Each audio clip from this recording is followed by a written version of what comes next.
As the sun set over Ouagadougou, İBRAHİMTRAORE dismissed his security team. The presidential palace felt like a prison tonight. "Leave me alone," he ordered, "all of you." The guards exchanged uneasy glances, but obeyed. Once İBRAHİM was certain the heavy doors had closed behind them, he retrieved a satellite phone from his drawer. It rang once. "Speak," İBRAHİM said. "They're coming for you tomorrow." The voice was muffled and urgent. "The French have activated sleeper agents in your army. For generals, 12 captains. Names I can't say over the phone. But your defense minister is one of them." İBRAHİM's jaw clenched. "Henri, we fought side by side in the north." "Money changes people, Mr. President." "When?" "By dawn." "They'll accuse you of selling mining rights to the Russians." İBRAHİM ended the call, his mind racing. He pressed the internal phone. "Bring me Captain Sankara. Only him. Immediately." 20 minutes later, a young officer entered the office, uniform crisp, eyes alert. "Sir," İBRAHİM studied his face, "your father died fighting for this country's freedom. Would you do the same, without hesitation, Mr. President?" "Even if it means arresting your commanders," Sankara didn't blink. "My loyalty is to Burkina Faso, not to any man with stars on his shoulders." İBRAHİM nodded. "Good, because tonight we hunt traitors." Defense Minister Henri Complore's phone buzzed during dinner. The message was brief, urgent meeting, presidential palace, come alone. He excused himself from his European guests and sped through darkened streets. At the palace gates, the usual guards were absent. Strange soldiers stood in their place. At the checkpoint, a young captain inspected his ID. "Your phone, sir. I'm the defense minister." "And I follow orders, sir. Your phone." Henri reluctantly handed it over and was led not to the main conference room, but to İBRAHİM's private office. Something was wrong. The president was alone behind his desk, reviewing documents. "İBRAHİM, what is this? I had important guests." "French intelligence officers aren't guests, Henri. They're handlers." Henri felt his mouth go dry. This is nonsense. İBRAHİM slid a folder across the desk. "Bank transfers, Swiss accounts. Recordings of last week's garden conversations. You sold us out. This is absurd. I dedicated my life to this country." "No, you gave your loyalty to Paris. For what? To €1,000,000. A villa in Nice." Henri's expression hardened. "You're a fool, İBRAHİM. Do you really think you can defy the West with nothing but pride? They'll crush you. They control our currency, our trade, everything. So you admit it." "I admit I'm being realistic. The old colonial powers never left. They just changed tactics. Work with them, and our people prosper. Fight them, and we starve." İBRAHİM leaned forward. "You were giving away our gold, our uranium, our future while pretending to be a patriot." "I was securing our future. What have you done besides give speeches?" "People can't eat independence." İBRAHİM stood. "People also can't live without dignity. You'll stand trial for treason." Henri laughed bitterly. "There won't be time. By morning, it'll be you in custody. The wheels are already in motion." "I know. That's why Generals Zita, Ouagadougou, and Coulibaly are already under arrest. Your co-conspirators sit in cells, their units commanded by loyal officers." Henri's face turned pale. "Impossible. How?" "Because not everyone can be bought. Some still believe in Burkina Faso." İBRAHİM nodded toward Captain Sankara, who entered with 2 armed soldiers. "Take him." At 3 a.m., İBRAHİM addressed the Rapid Response Unit commanders in the underground bunker beneath the palace. The French embassy harbors 3 intelligence officers coordinating this coup attempt. "We have evidence they distributed €5,000,000 to traitors in our army." Colonel Waro raised his hand. "Sir, arresting foreign embassy personnel." Is exactly what we're going to do? Ibrahim cut him off. The old rules no longer apply, not when they're trying to overthrow our government. There will be severe international backlash, General Kabor warned. At the very least, economic sanctions. Ibrahim pointed at the map on the wall. 2 months ago, we signed mining deals with Russia and security pacts with China. The French have tried to sabotage both ever since. This coup was their answer. What about the Americans? Someone asked. They'll make noise for the cameras, but won't act. They have their own issues with the French in West Africa. Ibrahim circled the table, locking eyes with each commander. I'm not asking for permission. I'm telling you what's going to happen.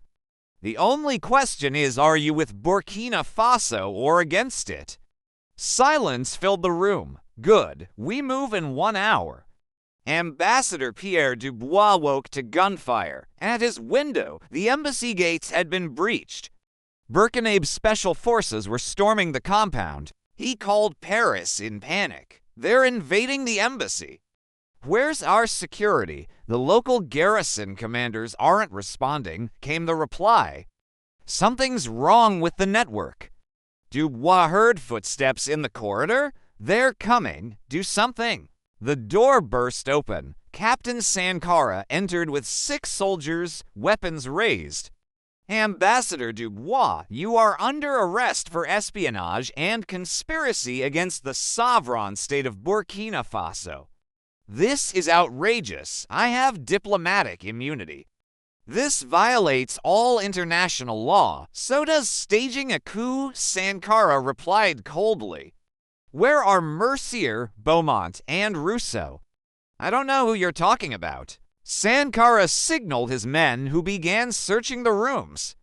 Minutes later, they dragged out 3 men in civilian clothes from a hidden office.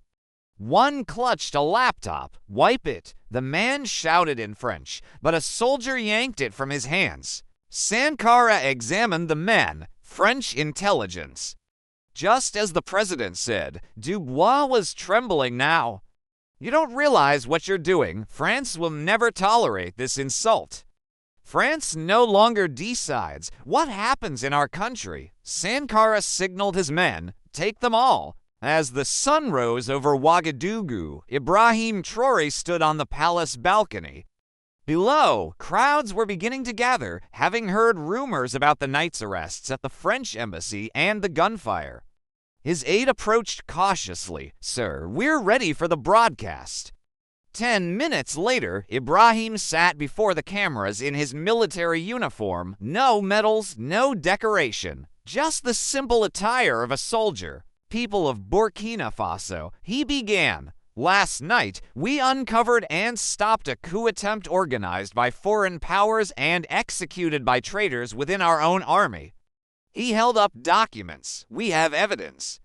Bank transfers, recordings, confessions. The same colonial powers that have exploited Africa for centuries once again tried to decide who would govern our nation. He leaned forward. They failed. Ibrahim listed the names of the arrested officers and French operatives. He detailed how they had planned to reinstate a puppet government that would surrender the country's resources. Some will say we violated diplomatic protocols. They are right. Some will say we damaged international relations. Again, they are right. His voice hardened. But when foreign embassies become command centers for overthrowing our government, they forfeit their privileges. To France, I say this: Burkina Faso is no longer your backyard. To our other international partners, I say we welcome respectful cooperation, but the days of exploitation are over. He stood up, and to my people, I promise this: no foreign power will ever determine our destiny again.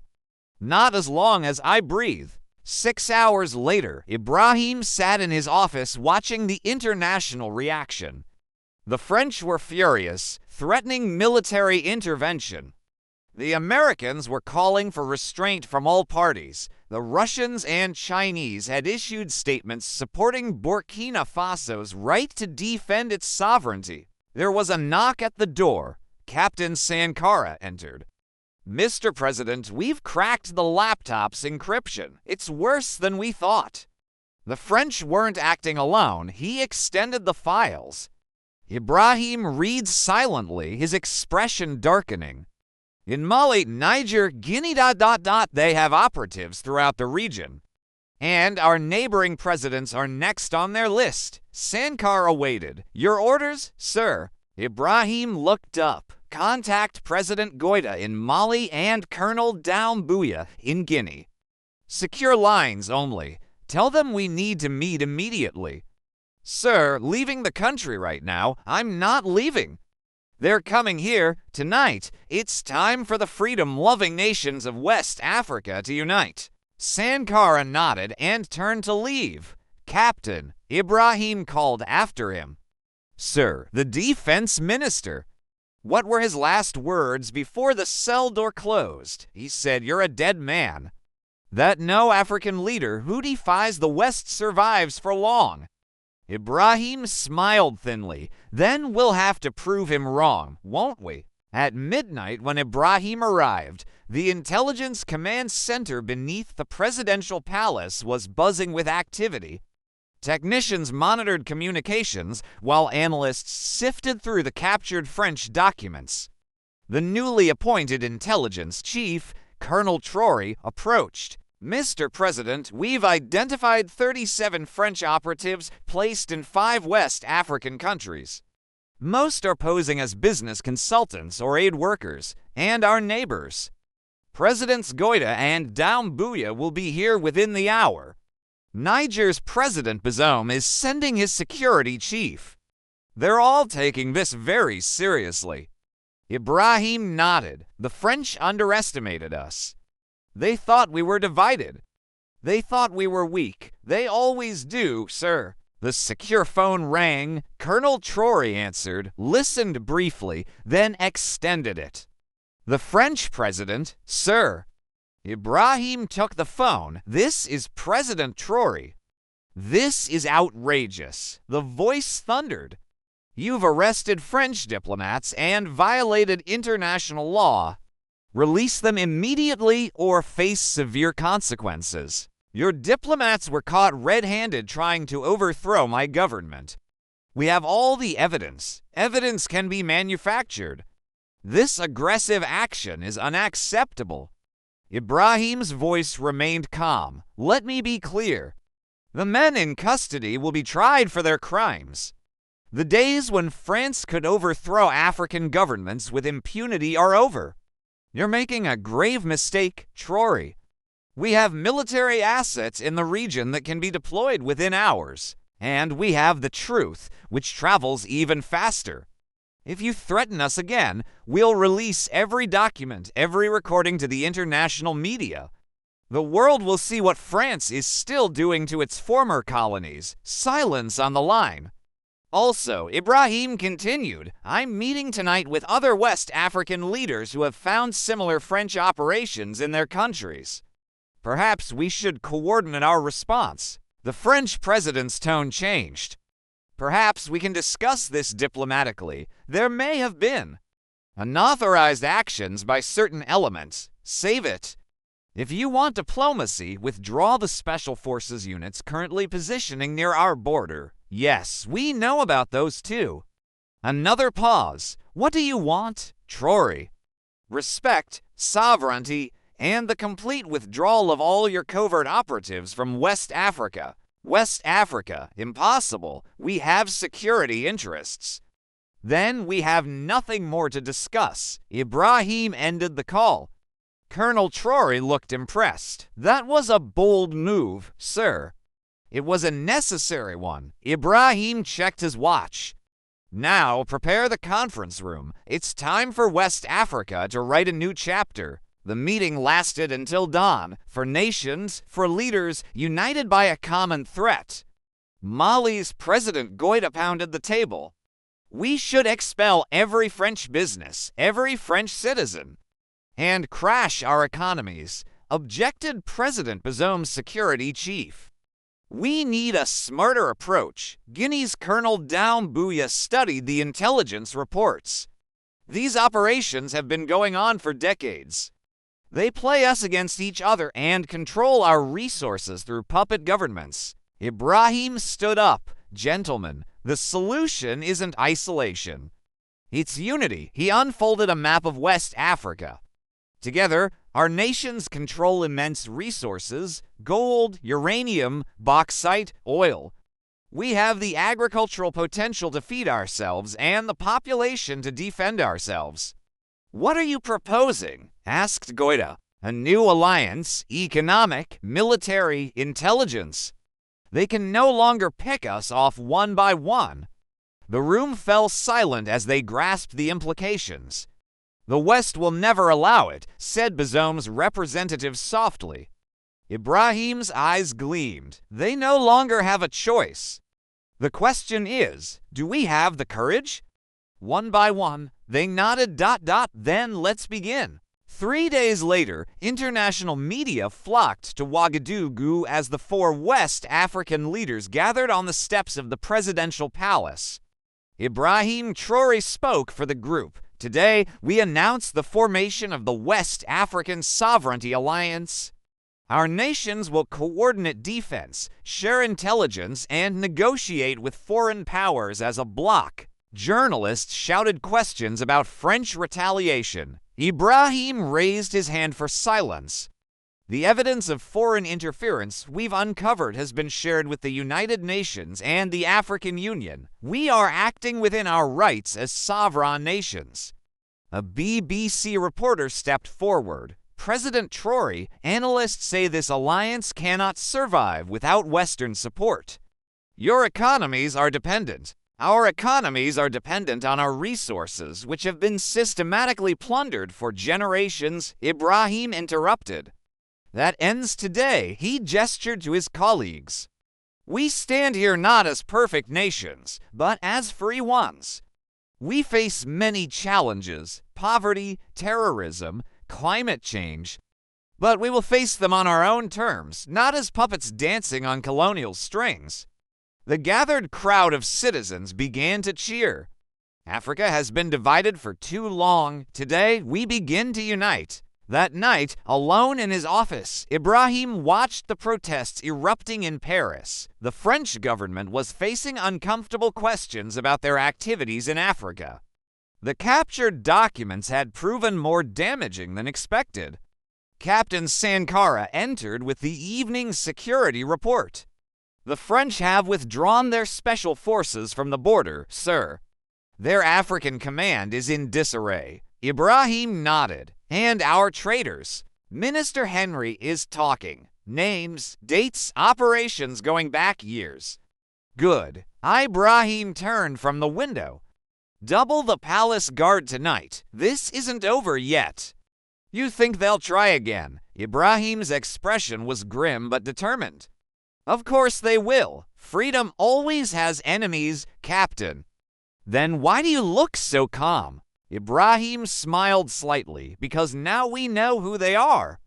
And they know we're watching. He went to his desk and opened a folder containing the new alliance agreement signed by the 4 nations, with others showing interest.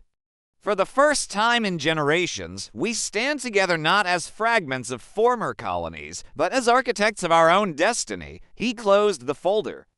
That's worth any risk. Sankara saluted and turned to leave. Captain, Ibrahim called after him. Sir, tell the communications team I want to address the nation tomorrow. Not as a president or a soldier, but as a son of Africa carrying a message of hope. Yes, Mr. President. İBRAHİMTRAORE turned back to the window, looking out at the city lights of Ouagadougou. The game had changed. The pieces had moved. And for once, Africa was writing its own rules. The lion had awakened, and the world would have to adjust to its roar.